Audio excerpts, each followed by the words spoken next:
Boa noite, tudo bem, Fábio? Hoje vai ser aula particular, hein? O pessoal tá sacaneando a gente, mas na verdade eles estão se sacaneando, né?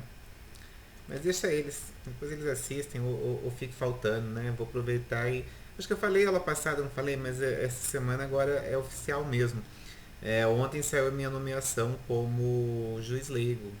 Eu sou, a partir de hoje, já tenho conclusão aqui para fazer sentença, eu sou o juiz leigo do terceiro juizado especial civil. Então, o ano que vem, quando vocês estiverem em OAB, pode ser que uma hora a gente se cruze lá na sala, ou na sala de audiência, ou nas sentenças, né?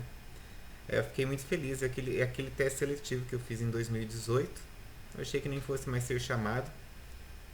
Mas fui convocado e daí eu apresentei a documentação e ontem foi a publicação no Diário Oficial Eletrônico e hoje daí já vieram a primeira leva de conclusão. Então assim, E professor, oi. isso não impede de você continuar advogando, ou impede? No juizado aqui de Maringá, sim, eu subestabeleci todos os processos para o João, mas eu vou Ah, ter que rever essa questão aí, porque o João, independente aí do resultado das eleições, ele não vai mais ficar no escritório, porque essa questão aí do partido e uma série de coisas, ele já vai estar atarefado, independente se ele ganhar para vereador ou não. Se ele ganhar, evidentemente que ele vai estar ocupado. Mas mesmo se ele sim. não ganhar, ele vai estar ocupado também, fazendo outras coisas aí para o partido e para outras coisas. Então, para 2021 eu vou ter que ver o que eu vou fazer, porque Aham. a gente vai ter que abrir mão de alguma coisa, né? Quando eu digo a gente, eu. Então eu também, quer dizer, eu já informei a Priscila hoje que algumas coisas eu vou ter que, né? Vai ter que. Não para esse ano, mas para o ano que vem, né? Talvez eu não possa me comprometer mais com tantas coisas. E eu também tinha um convite para ir para outra instituição, não no tempo integral, né? Com tempo parcial e também tive que recusar porque eu não vou dar conta de todas essas coisas, né? Então, infelizmente, ganhar é perder, né? Você tem que abrir mão de algumas coisas. Mas assim, ainda que não sei por quanto tempo eu vou levar essa função, mas eu estou muito feliz. Era uma das coisas que profissionalmente eu acredito que para fins de currículo era o que eu precisava, era o que eu queria aí pra, para o momento, né? Eu acho que Ah, sim, com certeza. Não tem um tempo determinado, assim, ele é aberto. eu não, olha, falar bem a verdade, eu acho que são 2 anos prorrogáveis por mais dois. Eu acho, entendeu? Eu acho, porque a resolução que trata da contratação de juiz leigo e conciliador, ela é de 2013 e ela é imensa. Então, quando me pediram os documentos, pediram para eu analisar os artigos 26, 27 e 28. Mas a resolução é enorme. Então, assim, eu não li ela inteira, entendeu? Mas eu, salvo engano, eu acho que é isso. 2 anos prorrogável por mais dois, né? Se a pessoa aguentar. Ah, legal, legal. Ah, merecido, parabéns, professor. Eu fiquei bem feliz, porque, como eu tô falando, eu acho que você. Eu aprendi isso na vida, você aprender a trabalhar dos dois lados, olhar a moeda dos dois lados, eu acho que é aprendizado, né? Eu acho que não é ali, não vai ser. Financeiramente não é isso que eu busco, mas para títulos de conhecimento eu acho que é o que eu mereço ou eu preciso no momento, entendeu? Eu tô bem feliz mesmo. Então, agora é oficial. Hoje eu tenho meus primeiros processos concluídos. Meus não, né? Eu só para eu trabalhar. Mas vamos lá e quem sabe a gente se tromba aí pela frente, né? Se em 2021, então, né? E daí, ai, ai. Vamos para a aula porque é isso que é importante. Aula 17, proteção contratual. Então, é uma aula um pouco mais curta porque eu estou fracionando, não é que eu estou fracionando para poder matar o tempo não, mas eu estou fracionando porque em anos anteriores, olha só, por incrível que pareça, né, os alunos metem a boca no remoto, falam que não estão aprendendo e tudo mais. Eu até reconheço talvez a dificuldade de algumas pessoas. Só que este ano, você veja, eu trabalho direito do consumidor desde 2000, aí na instituição acho que é desde 2015, né? 2015, 16, 17, 18, 19, 2020, acho que é isso mesmo, faz 6 anos, né? Esse é o primeiro ano que eu consigo chegar numa época dessa com tempo aqui para tratar essas questões de forma individualizada. Normalmente a gente pegava a aula passada, essa aula, e o que está faltando do CDC ali, e emendava numa aula só, porque nós não tínhamos, não dava tempo, né? E aqui no remoto vocês podem ver que como a gente não perde tempo fazendo chamada, pedindo para o aluno ficar quieto ou qualquer outra coisa aí que possa atrapalhar a nossa atenção, as aulas são desenroladas em 60 minutos. Então, são 60 minutos de raciocínio. Então, ainda que para alguns tenha sido, não tenha sido lá tão prazeroso essa experiência remota, né? Eu fui salvando as aulas lá no canal do YouTube, ainda que tenha algumas piores e outras melhores, eu digo, né, em razão de internet, de tecnologia, uma série de coisas, mas agora eu fiquei com o material praticamente completo aí do direito do consumidor e do direito empresarial. Então eu acredito que para o ano que vem, né, eu pretendo aí me profissionalizar, contratar uma agência para cuidar aí desse canal e das minhas redes sociais, e daí a gente vai conseguir filtrar aquilo que é bom. E quer dizer, imagine no presencial eu podendo indicar, olha, eu tenho uma aula gravada, se você quiser você entre lá e assista. Eu acho que vai ajudar bastante para o ano que vem, entendeu?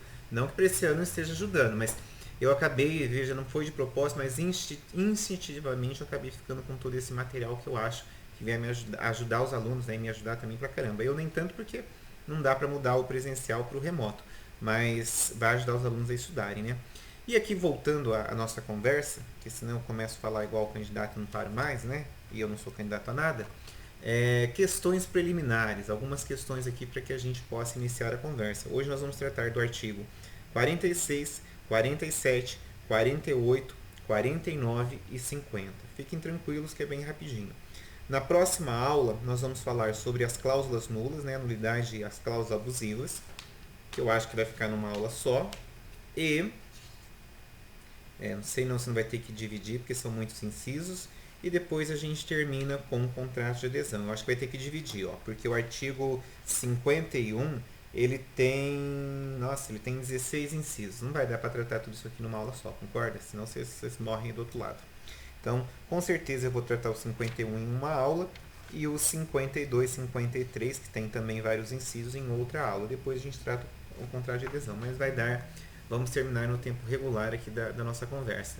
Então, questões preliminares aqui falando em proteção contratual, a gente pode pensar aqui, ó, que o contrato no CDC, ele perdeu a sua bilateralidade. Como assim perdeu a sua bilateralidade, professor?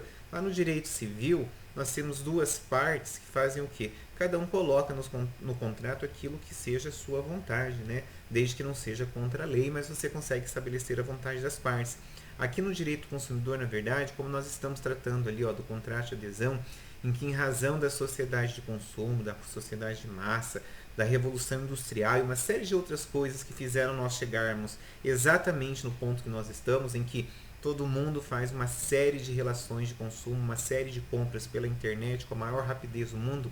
Veja, entre uma aula e outra, eu efetuei 3 pagamentos, né, alguns do condomínio e outros meus particulares, e que um desses pagamentos é a compra ali de um serviço, ali, de uma prestação de serviço, que é o serviço ali de entrega ali de um café, sabe? Pronto ali para o pessoa, vou fazer uma reunião no escritório, então eu precisava de um café, e vou fazer uma outra reunião aqui no condomínio, que eu também precisava do café. Então um café ali com um salgadinho ali, um canapé. Veja, isso é o que é uma prestação de serviço. Então veja, mas como é que uma pessoa entre ali 30 minutos entre uma aula e outra consegue ir no banco, consegue contratar um serviço, respondi ali um negócio de gráfica que eu estava solicitando um orçamento, mas tudo uma hora dessa, as pessoas todas me responderam. Então, por que isso é possível? Em razão dos meios de comunicação, em razão dos contratos de adesão, em razão aqui da sociedade de consumo, em razão aqui do celular estar na nossa mão. Então tudo isso fomenta ali, ó, aquilo que está entre aspas, os contratos feitos fora do estabelecimento comercial. E para esses contratos, né, o Código de Defesa do Consumidor ele estabelece alguns princípios específicos para os contratos de consumo. Se sintam sortudos em que é a primeira vez que eu consigo trabalhar esse assunto dessa forma, por uma questão de tempo, né? O primeiro princípio aqui do contratual, de proteção de contrato aqui no CDC é o princípio do rompimento com a tradição privatista do Código Civil, que seria, então, a questão da sociedade de consumo fomenta esses mecanismos, essas relações de consumo, diminuindo cada vez mais a possibilidade de você fazer um contrato que não seja um contrato padrão. o Código Civil não seria compatível, porque lá no Código Civil a gente discute o pacta sunt servanda, lembra? O contrato é lei entre as partes. Quantas mil vezes eu escrevi isso como sendo advogado de banco? Hoje o pacta sunt servanda está relativizado, né, gente? Pelo amor de Deus. A oferta como mero convite não seja vinculativa, isso no direito civil. No direito do consumidor, a oferta é vinculativa, sim, senhoritos. Cláusulas contratuais elaboradas por ambas as partes em igualdade de condições. Isso lá no direito civil, que você tem a bilateralidade contratual. Você deve ter estudado isso aqui com a Juliana, salvo engano, ou com o Toso, eles que trabalharam essa questão dos contratos no direito civil. Aqui no direito do consumidor, infelizmente, esse aqui é um dos princípios. Qual é o princípio? O princípio do rompimento da tradição privatícia, ou seja, da forma como o Código Civil tratava essa relação contratual, e agora o Código de Defesa do Consumidor trata de maneira diferente, de maneira diversa. O segundo princípio aqui dentro da proteção contratual do Código de Defesa do Consumidor é o princípio da preservação explícita dos contratos de consumo. Isso aqui a gente teria que adiantar, dar um pulinho ali na frente, mas não tem como. Eu vou dar um pulinho e volto aqui, ó. Artigo 51, parágrafo 2º. O artigo 51, parágrafo 2º diz o seguinte: a nulidade de uma cláusula contratual abusiva não invalida o contrato, exceto quando, de sua ausência, apesar dos esforços de integração, decorrer ônus excessivo a qualquer uma das partes. Então, regra geral, pelo princípio da preservação dos contratos de consumo, nós não queremos não. O legislador não quis fazer de cara a anulação do contrato. Ele proclama a anulação de determinada cláusula que seja considerada abusiva. Agora, se essa cláusula abusiva resultar na nulidade de um contrato como um todo, evidentemente que a gente vai anular o contrato. Para quem é do eixo ali comigo, a gente está trabalhando lá um caso em que, na verdade, seria uma anulação de cláusula contratual, que é o caso lá da Maria Rosa, e que, na verdade, resultou na anulação absoluta do contrato, porque a cláusula que foi anulada é justamente a cláusula do prazo e do valor final. Então, veja, se eu não tenho valor final e não tenho prazo, como é que eu não vou anular o contrato? Vai sobrar o quê? Como é que eu vou manter esse financiamento se eu não tenho essas duas grandezas? Não tem como. Então, o Código de Defesa do Consumidor, nesse quesito, ele foi legislado, ele foi idealizado de forma assertiva, de forma acertada, porque é o segundo princípio que vai direcionando essa proteção aqui contratual. Para chegarmos aqui no terceiro princípio, que seria o princípio da transparência contratual, que daí sim a gente inauguraria o título aqui da aula, que seria a proteção contratual no CDC com o artigo 46, olha. E ele diz o seguinte: os contratos que regulam as relações de consumo não obrigarão os consumidores de tomar seu conhecimento prévio de seu conteúdo, ou se os respectivos instrumentos forem redigidos de modo a dificultar a compreensão de seu sentido ou alcance.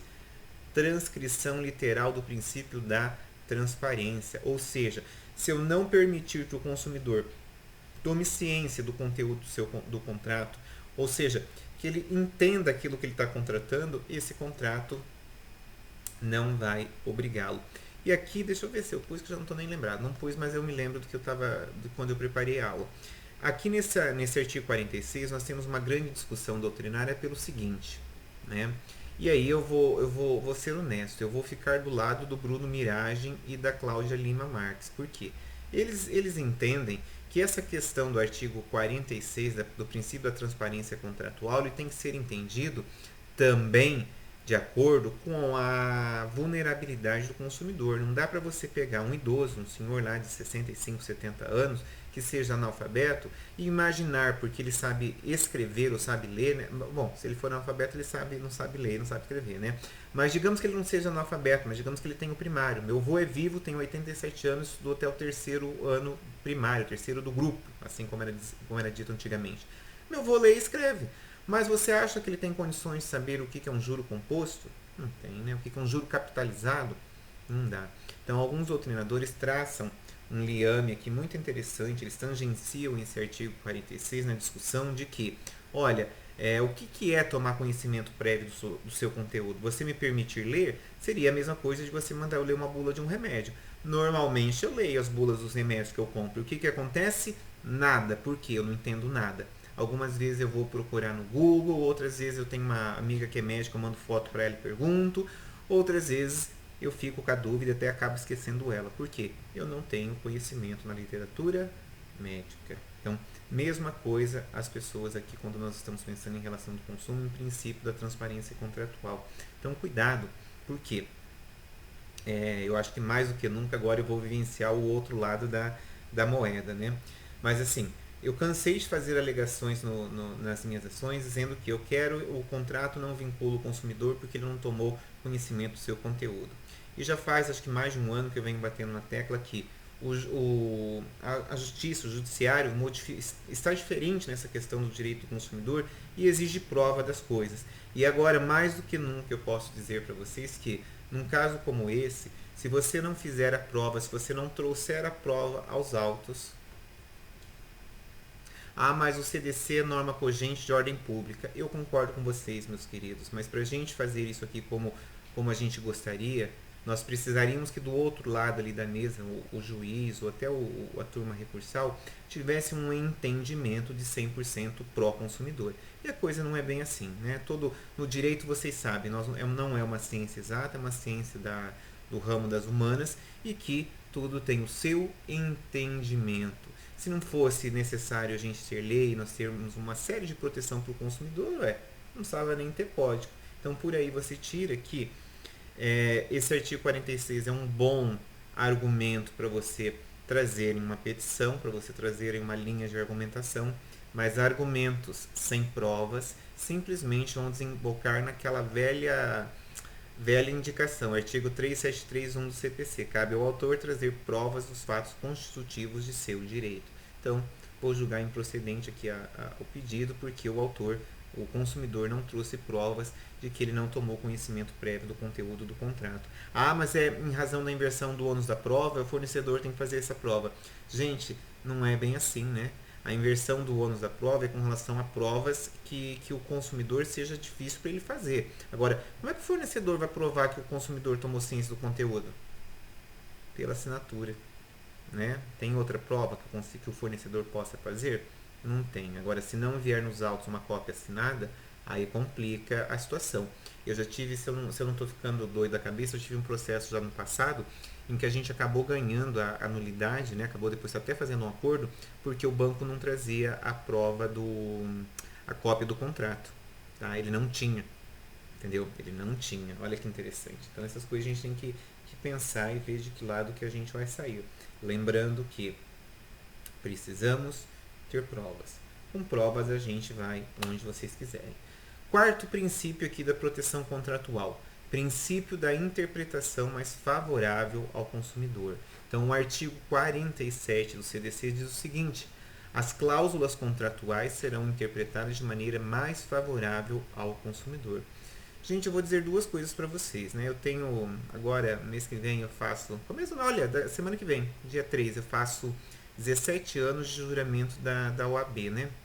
Eu nunca vi um caso em que a gente esteja discutindo relação de consumo e que seja necessário fazer uma interpretação, aplicação aqui do artigo 47. Sabe por quê? O problema do fornecedor não é que ele escreve a cláusula dúbia. Dificilmente, eu estou falando em 17 anos aqui como advogado, eu nunca vi uma anulação ou uma modificação ou uma interpretação por parte do judiciário aplicando o artigo 47. Sabe por quê? Porque o fornecedor ele tem jurídico, ele tem advogado bom, ele redige a cláusula da forma correta.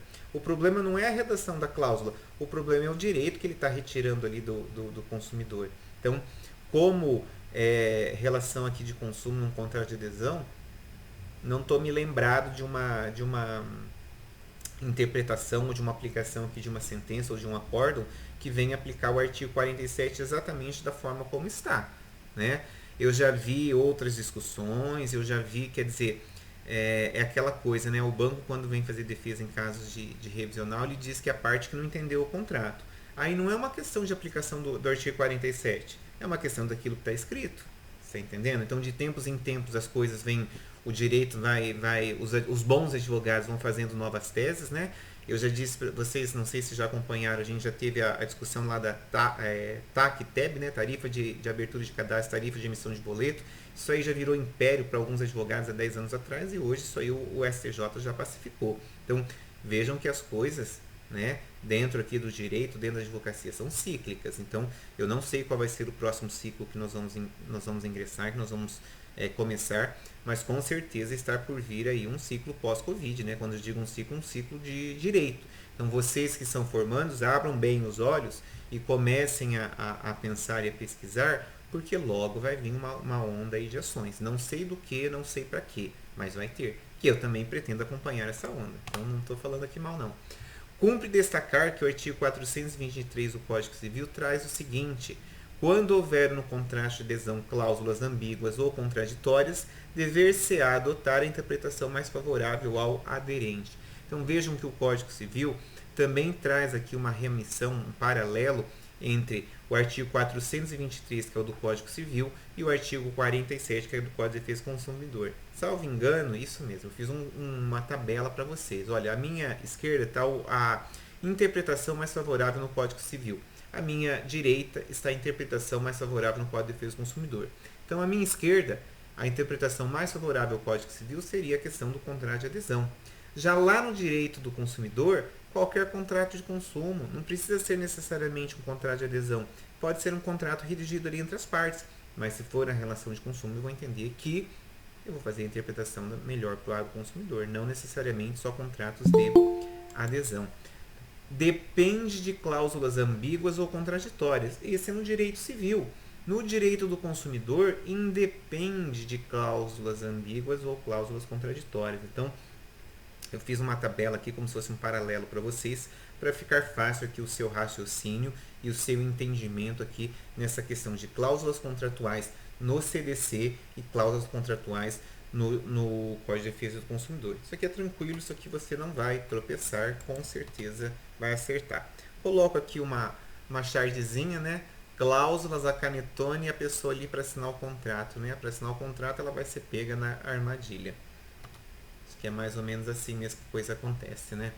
Quinto princípio de proteção de proteção contratual no CDC. Princípio da vinculação pré-contratual. Já estamos no artigo 48. As declarações de vontade constantes de escritos particulares, recibos e pré-contratos relativos às relações de consumo, olha lá em negrito, vinculam o fornecedor, inclusive execução específica nos termos do artigo 84. O artigo 84, ele fica aqui na parte que a gente acaba não estudando, porque é a parte processual, digamos assim, do que vai acontecer no direito do consumidor, que isso aqui, na verdade, cabe ao juiz, né? Então, o juiz vai decidir aqui a forma processual adequada de acordo com o artigo 84. A nós nos interessa saber que o quê? Que aquelas declarações, como assim aquelas declarações? Eu já tive algumas ações nesse sentido no escritório, gente. A pessoa vai na loja e o vendedor vai lá e faz aquela anotação para ele, né, no papel timbrado da loja. Ah, vou comprar aqui, sei lá, faz de conta que vai comprar um carro. O carro, a taxa de juros é 0,99, o valor do carro, sei lá, é 50 mil, e eu consigo financiar isso aqui em 36 meses. E o carro tem isso, tem aquilo, lista lá o que o carro tem. Normalmente as pessoas vão embora para pensar um pouquinho, né? Eu, como já estou acostumado nessas ações do consumidor, né, eu não costumo ficar passeando muito em loja. Eu já gosto de ir resolver o meu problema, ainda que depois eu me ferre que tenha comprado sem pensar. Mas eu gosto de ir e já resolver as coisas. Se ocorrer de eu não resolver por alguma questão, ou porque eu achei caro, porque sei lá, não sei. Digamos que eu não vou comprar na hora, entendeu? Isso é difícil de fazer, eu sempre resolvo. Mas digamos que eu não vá comprar na hora. O que eu peço para o vendedor? Peço para ele anotar para mim e me dar um cartão. Ah, por que eu peço isso? Porque se ele mudar alguma coisa depois, quando eu voltar para comprar, eu consigo aplicar o artigo 48. Então, eu já tive ações nesse sentido no escritório, em que a pessoa tinha a pré-anotação ali do vendedor, estabelecido preço, estabelecido condições de pagamento, estabelecendo, por exemplo, opcionais do veículo, e que depois a revenda, a concessionária quis voltar atrás. Não dá. Então, cuidado, né? Façam a orientação correta aí a seus futuros clientes ou a seus clientes, né? Porque isso aqui depende bastante da orientação do advogado. Então, se eu estivesse orientando uma loja ou um vendedor, eu dizia, olha, pare de ficar falando mentira. Fale só o que é possível. Não prometa, não faça alegações infundadas, porque o consumidor pode estar gravando, né? Você vai dizer, nossa, isso não é consumidor, isso é um verdadeiro araponga, né? Não sei, gente, olha, eu penso que as pessoas estão dispostas a várias coisas, né? Parece que eu acho que eu ando na fase do não embate, né? Tô correndo de brigar com as pessoas, de brigar por causa das coisas, mas eu conheço gente que está afim de brigar por causa de qualquer coisa. Então, cuidado que você pode ter que advogar, pode ter que cruzar aí com uma dessas pessoas que querem aí o sucesso, a indenização, não sei a qualquer custo. Eu vou sempre ficar do lado do que é correto. Então, o consumidor tem direito, direito subjetivo, então você pode entrar com a ação sim. Não pode lá fazer aquilo que eles chamam de aventuras jurídicas, né? Ou até litigar de má fé. Aí é outra conversa, não é disso que eu estou falando. A litigância de má fé é uma outra história, Deus me livre, entendeu?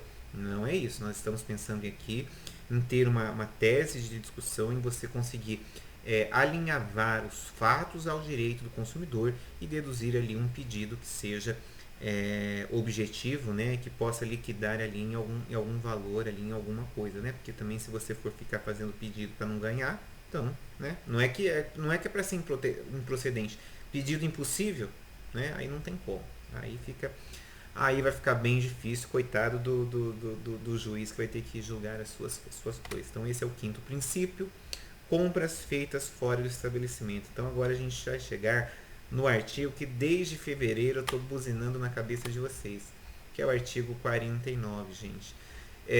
Eu não posso deixar de registrar aqui que o artigo 49, né, eu não posso deixar de registrar aqui o meu saudosismo e minha satisfação de pensar que o Código de Defesa do Consumidor fez agora no dia 11 de setembro 30 anos e que o legislador brasileiro, há mais de 30 anos atrás, ele já teve ele foi visionário, né? Não estou dizendo que ele imaginou a questão da internet, é óbvio que ali ele estava pensando na questão das compras por telefone no reembolso postal, mas ele conseguiu elaborar um artigo que, né, em razão da principiologia, né, do código, ser um código principiológico, a gente consegue aplicar 30 anos depois de forma mais atualizada possível. Então, finalmente nós chegamos lá no artigo que no direito francês eles chamam de direito de arrependimento. Aqui no Brasil, eu acredito que com a reforma do direito do consumidor, não sei quando vai acontecer, né? Espero que logo. Então, a gente poderia ter aqui outros parágrafos no artigo 49. Mas hoje, nós vamos ver aqui o que a gente tem da legislação que está vigente, né? Então, artigo 49. O consumidor pode desistir do contrato no prazo de 7 dias a contar da sua assinatura ou do ato do recebimento do produto ou do serviço, sempre que a contratação de produtos e serviços ocorrer fora do estabelecimento comercial, especialmente por telefone ou a domicílio.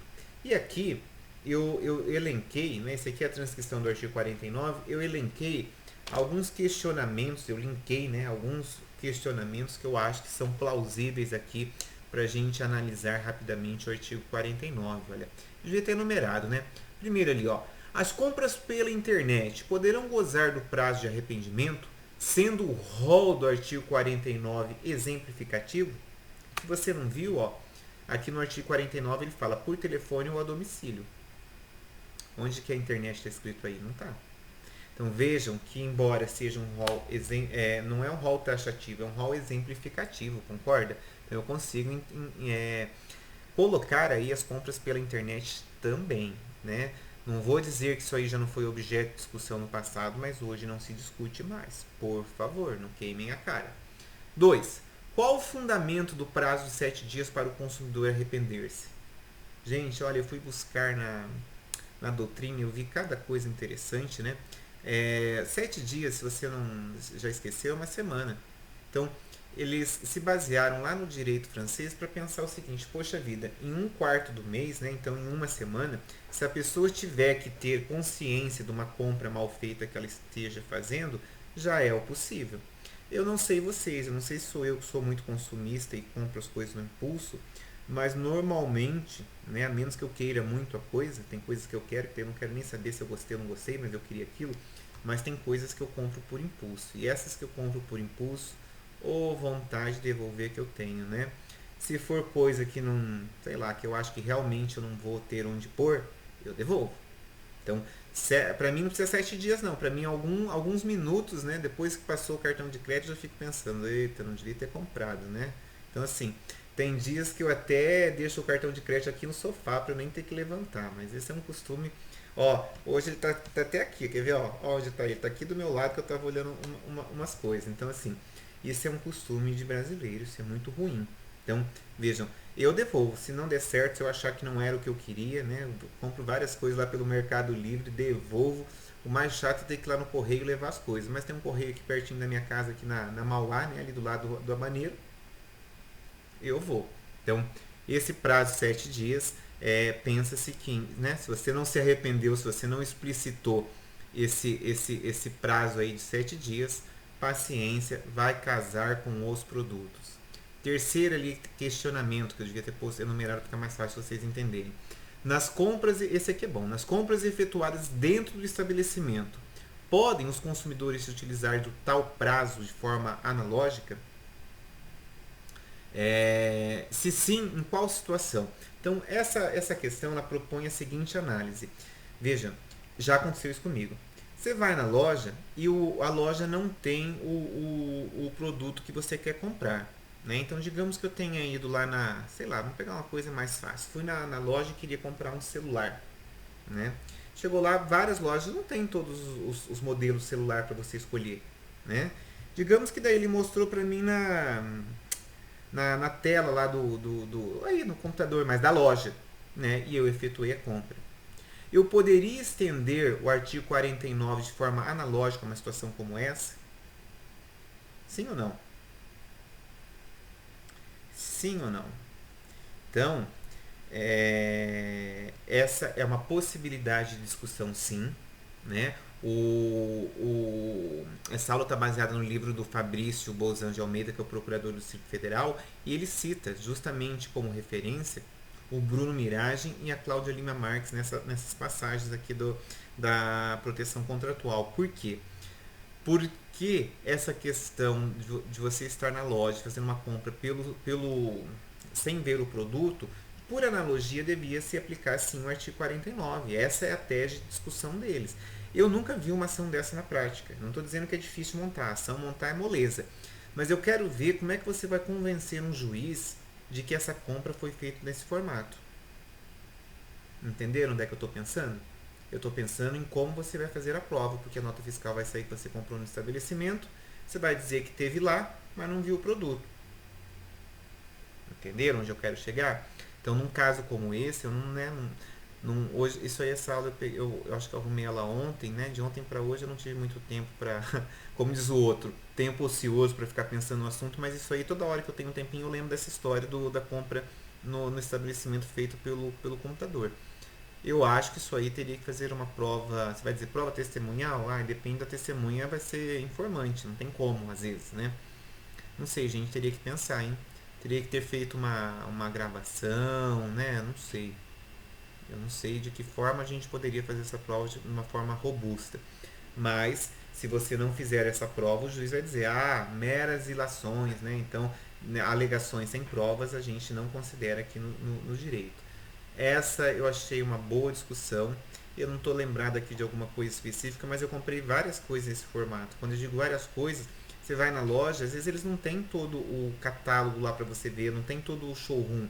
E daí você acaba escolhendo outras coisas. Eu comprei várias coisas assim, várias, né?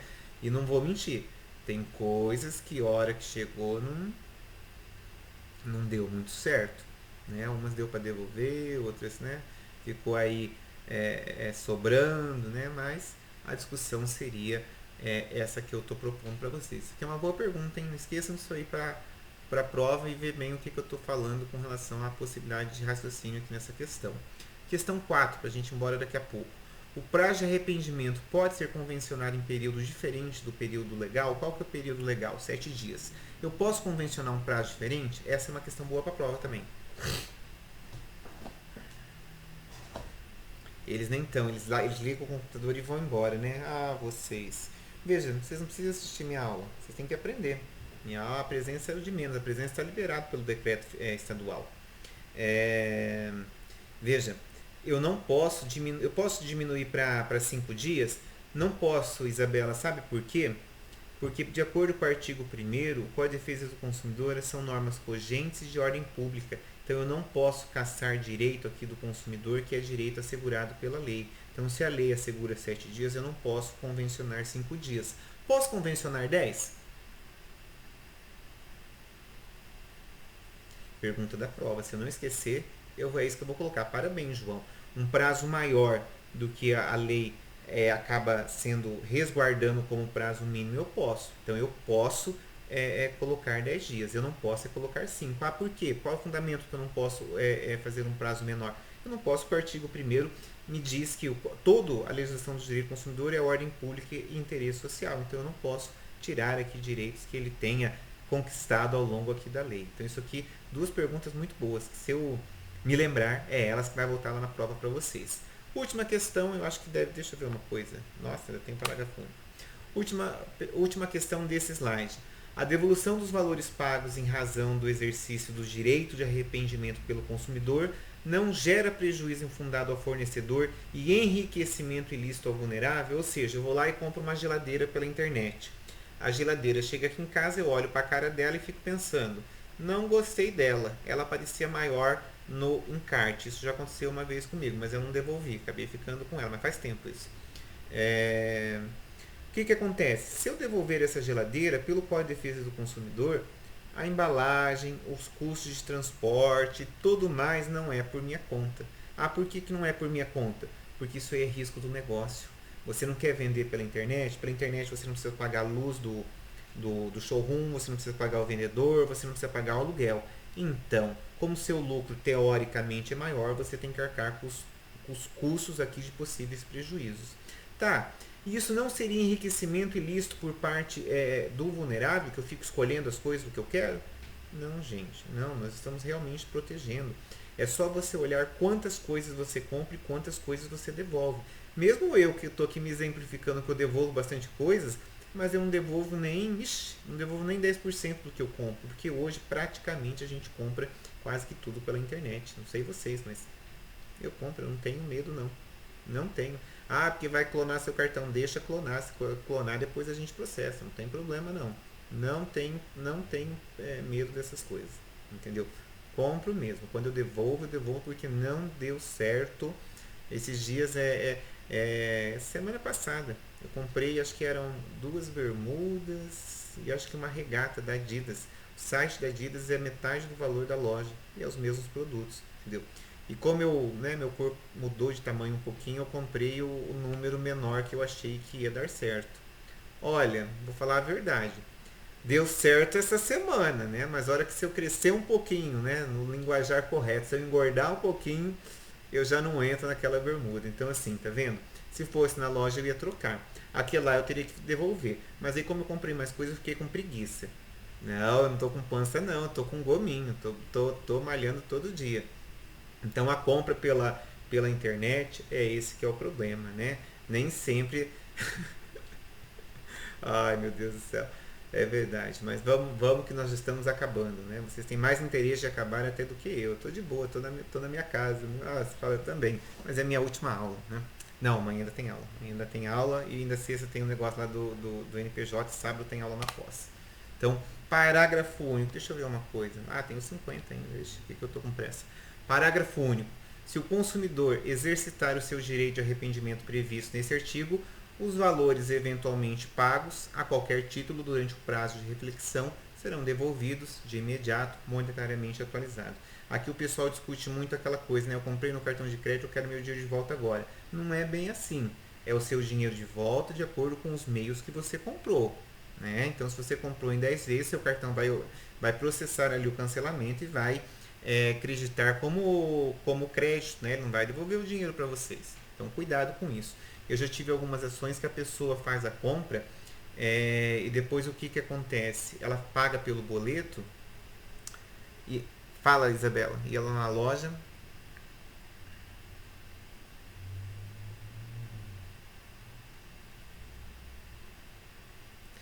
Olha, eu não duvido, porque esse é um dos maiores problemas que todo mundo tem, seja consumidor ou seja lojista. 1.500 em 10 vezes.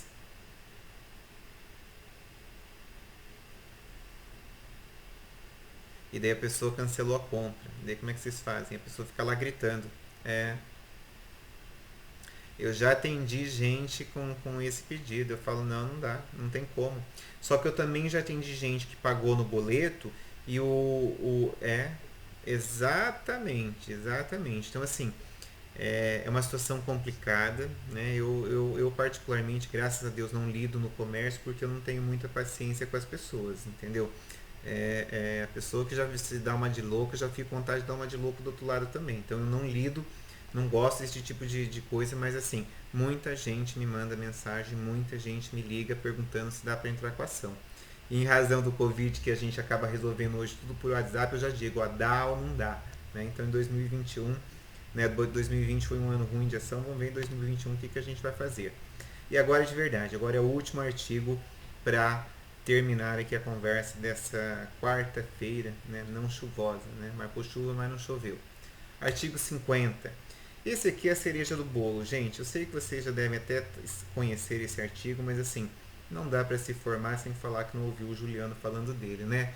A garantia contratual é complementar à garantia legal e será conferida mediante termo por escrito. Qual é a garantia legal? Agora eu quero ver vocês me responderem. Qual é a garantia legal?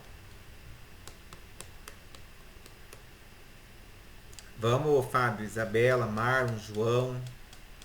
1 ano? Ave Maria da Aparecida. Essa é a garantia legal? 30 dias? 90 dias? Só isso assim? Olha, tem que falar da forma correta, senão não adianta. Produtos não duráveis, 30 dias o código chama de prazo de reclamação e a doutrina chama de garantia legal. Não há problema nessa nomenclatura. 30 dias para produtos não duráveis, 90 dias para produtos duráveis. Olha o que esse artigo está dizendo. A garantia contratual. Qual que é a garantia contratual? Normalmente é essa que vocês me disseram aí de 1 ano. Então, estou comprando uma geladeira e o vendedor disse, olha, essa geladeira tem garantia de 1 ano. Essa é a garantia contratual. O que está escrito no artigo 50? Que a garantia legal vai se somar à garantia contratual. Então, se ele não especificou nesses 12 meses, se era, né, eu estou te dizendo 12 meses mesmo, é 12 mais 3. Isso, exatamente, Isabela. Agora, deixa eu ver se eu pus alguma coisa. Tá. Agora, o que acontece com os fornecedores? Eles estão bem espertos, né? Hoje, se nós estamos espertos como consumidor, eles estão mais espertos ainda. O que eles fazem?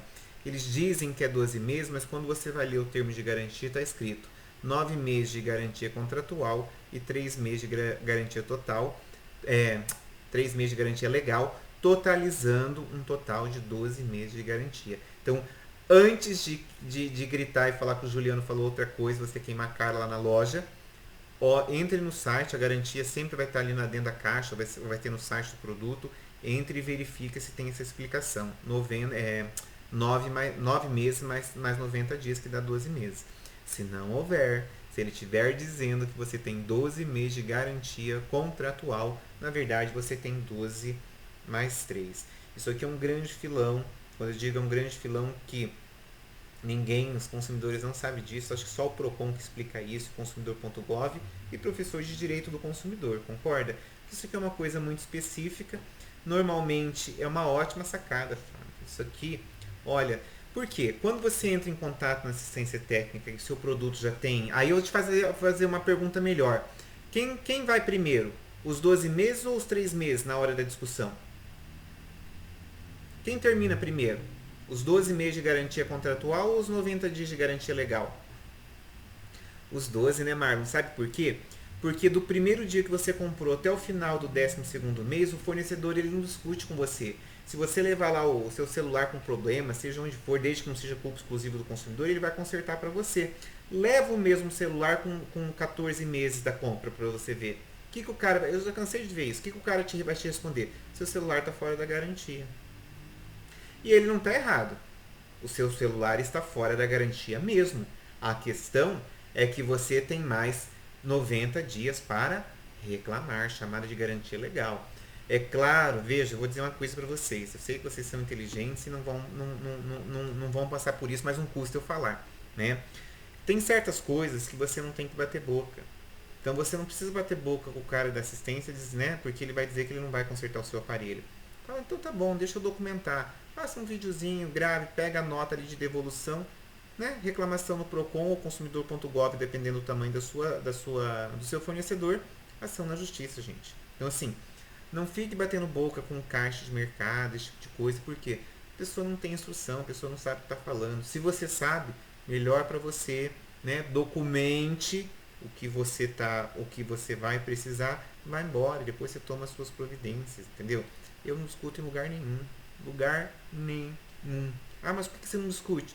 Porque eu não gosto, eu acho feio, entendeu? Já que eu sei quais são os meus direitos, depois eu vejo o que eu vou fazer. Eu só tomo o cuidado de fazer a prova. Então, vai me cobrar o ticket de estacionamento? Tá ótimo, me dá uma nota fiscal. Vai me cobrar a consumação mínima da mesa? Não tem problema, você me dá uma nota fiscal. Eu ainda quando a pessoa faz muita cara de não tá entendendo o que eu estou falando, eu falo, não, eu preciso de uma nota fiscal porque eu contabilizo imposto de renda todas as minhas despesas. Aí a pessoa já pensa, ai coitado, ele quer para deduzir despesa. Entendeu?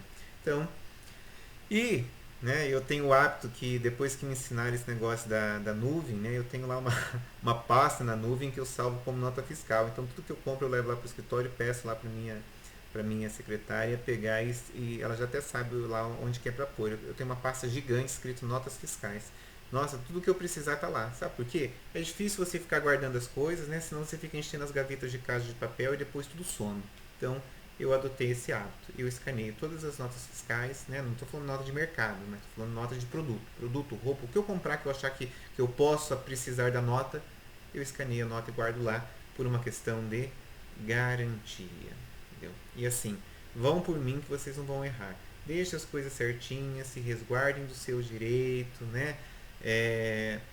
Que depois uma hora você vai precisar disso aí.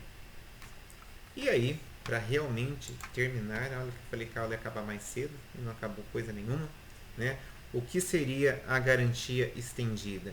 A garantia estendida nada mais é do que a garantia contratual que você está contratando. Então, olha lá, parágrafo único do artigo 50, mas agora eu estou terminando, Fábio, de verdade. O termo de garantia, o equivalente, deve ser padronizado e esclarecer de maneira adequada em que consiste a mesma garantia, bem como a forma, o prazo e o lugar em que se pode ser exercitado e o ônus a cargo do consumidor, devendo ser-lhe entregue, devidamente preenchido pelo fornecedor no ato do fornecimento, acompanhado do manual de instrução, de instalação e uso do produto em linguagem didática com ilustrações. É claro que esses produtos mais comuns que a gente compra, normalmente o lojista nem se preocupa em mandar a gente preencher as coisas ali na hora. Se for uma loja com mais cuidado, né, você não tira o produto lá de dentro sem você ter que preencher ali o termo de garantia. Se for uma coisa maior, um celular, um carro, eu duvido que você consegue tirar ali de dentro ali da loja, dentro da concessionária, sem você preencher tudo que seja necessário. Por quê? Porque eles sabem do tamanho do risco e do tamanho do problema que eles estão assumindo com você retirando ali o produto sem estar preenchido devidamente a garantia. Você vai dizer, mas o que comprova é a nota fiscal. Eu concordo que o que comprova é a nota fiscal, mas não é melhor eu deixar a coisa redondinha, né, com a sua assinatura, com data e hora? Penso assim. Então, hoje a gente chegou no artigo 50. Eu achei que era o 49, mas o 50 está dentro. Eu estou ficando esquecido. Está dentro aqui da proteção contratual. Na próxima aula, nós vamos conversar sobre o artigo 51, que são as cláusulas abusivas. Eu acho que a gente vai ficar nesse artigo a aula inteira, que tem um monte de inciso, mas eu vou ver ainda na hora que eu for preparar a aula, porque nas minhas contas a gente tem acho que 2 ou 3 aulas até a prova. Né? Uma aula vai ser de revisão, que a gente vai fazer algum trabalho, alguma coisa para dar aqueles 3 pontos, né? Contabilizar, você poder me postar lá no Moodle, e a gente faz a prova e depois formatura, PT, saudações, até mais para frente, né? Até não sei onde, mas para algum lugar vai, né, Fábio? Tô brincando, claro que vai. Claro que vai, né? Então, aqui a gente termina a aula e sexta-feira, para quem vai no NPJ, entendeu? Encontro com o juiz leigo, Fábio, juiz leigo, fala direito, porque senão as pessoas me colocam em saia justa. Juiz leigo, juiz leigo, juiz leigo. Né? Que é bem diferente do juiz de direito, né? Mas é a vida, né? Tá valendo. É o máximo que eu posso chegar sem um concurso público, né? Obrigado, Nara, obrigado. Hoje é meu primeiro dia como juiz leigo. Nem acreditei a hora que eu olhei lá no Projude, né? Porque é uma outra senha, uma outra forma de acesso. E daí realmente lá no acesso escreve Juliano Michelson, sim, juiz leigo, né? Obrigado. A gente se encontra, né? A gente se encontra lá no NPJ na sexta. Ou amanhã no eixo, né? Acho que alguns fazem eixo comigo. Beleza? Obrigado, João. Pode falar, Isabela. Professor, vou perguntar, porque foi uma situação que ocorreu lá no meu serviço e eu realmente não sabia o que fazer. Foi assim, uma cliente comprou, aí deu um certo problema no celular e não tinha solução. Achamos por melhor encerrar e devolver o dinheiro. Entretanto, ela passou no cartão e acho que em 3, 4 vezes ela já estava na última, pagando. E nesse caso, ainda assim, tem como eu fazer isso pelo cartão ou eu tenho que devolver em dinheiro? Por ela já ter pago. Olha, o que acontece? Quando você faz uma venda pelo cartão de crédito, salvo engano, me corrija se eu estiver errado. Você já é como se, por exemplo, a cliente ou o consumidor não tem mais como não pagar, concorda? É como se fosse uma venda garantida, não é? Ele pode ficar devendo por cartão de crédito, mas a loja vai receber. Então, na verdade, você teria que analisar esse trâmite interno. Quando eu digo esse trâmite interno, você já recebeu dela todas as parcelas? Por que eu estou dizendo isso? Porque eu também uma vez, eu fiz uma compra aqui para o condomínio em 10 vezes, umas mesas ali para o salão de festa, e a loja faliu. E eu já tinha comprado aquela loja pela internet, entendeu? Uma loja aqui de Maringá, mas a compra era feita pela internet. E na segunda vez que eu comprei, eu já estava na terceira parcela pagando, né? O condomínio pagando, quando eu me dei conta que as mesas não haviam sido entregues.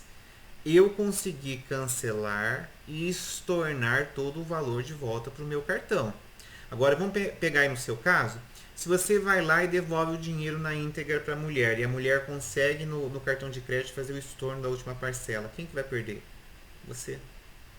Está entendendo o meu raciocínio? Então, se você não tiver como perder, não, você tem assegurado, não, a parcela vai ser paga, eu já até antecipei, o cartão não tem como me cobrar isso aqui de volta. Você pode até devolver para ela. Eu ainda, quer dizer, em razão de tanta má fé que eu ando vendo e tanta gente mais esperta para fins de dar um golpe, faça as coisas da forma legal. Faça o estorno. Por que eu estou dizendo isso? Se você fizer o estorno, mas a mulher vai brigar com você. Vai mesmo, entendeu? Mas você não tem culpa. Quando eu digo que você não tem culpa, ela não vai voltar a comprar nessa loja. Ela só vai voltar a comprar nessa loja se você fosse uma grande loja e tivesse resolvido dado outro aparelho para ela. Casas Bahia, quando você compra um produto, ela carimba na nota. Em até 3 dias você pode voltar aqui na loja que a gente troca para você. Política dela não é do Código de Defesa do Consumidor. Então, Isabela, num caso como esse, eu se estivesse no seu lugar, eu ia analisar se existe a possibilidade de eu perder essa parcela. Se essa parcela já está provisionada lá, se, né, eu não sei como é que funciona certinho essas maquininhas aí do cartão de crédito, né? Como eu estou dizendo, nesse meu caso em específico, eu consegui estornar e voltou o crédito lá para o meu cartão. Agora, já imaginou se entre esse estorno e esse cancelamento, se as mesas chegassem? Você vai dizer, nossa, ia ser um rolo. Ia mesmo. Entendeu? Porque eu não ia querer nem saber. Mas naquele caso não voltou. Então, nesse caso, estou te dando um exemplo que se você desse o dinheiro para a mulher e a mulher fosse de má fé lá estornar a parcela, você ia ficar no prejuízo. Eu aprendi uma coisa. Faça nos termos da lei. O que a lei manda fazer? Manda eu cancelar no cartão. Mas a mulher vai gritar. Então, o que eu posso fazer? Pode gritar, é o ônus aí do negócio, mas a mulher vai entrar com a ação. Aí você tem, justamente, aí a sua gerente, ou se você é a gerente, você tem que ponderar. O que é melhor para mim? Eu fazer a coisa correta e se a mulher entrar com a ação, me defender e mostrar que eu fiz a coisa da forma correta, ou devolver para ela e se ela me passar a perna, prejuízo pequeno é lucro. Entendem? Eu penso que é por aí que seria uma solução adequada. Concorda? Sim, eu entendi. Não, eu concordo, eu externaria, né? Mas, se o dono da loja quiser devolver dinheiro, que eu posso fazer? Mas eu externaria. Exatamente. Mas você entendeu que corre o risco de você perder se ela conseguir o cancelamento? Né? Então, tudo isso é muito complicado e tem que ser decidido ali no caso concreto. Minha orientação, faça o correto. O correto é estornar, a pessoa vai ficar bicuda, tudo bem.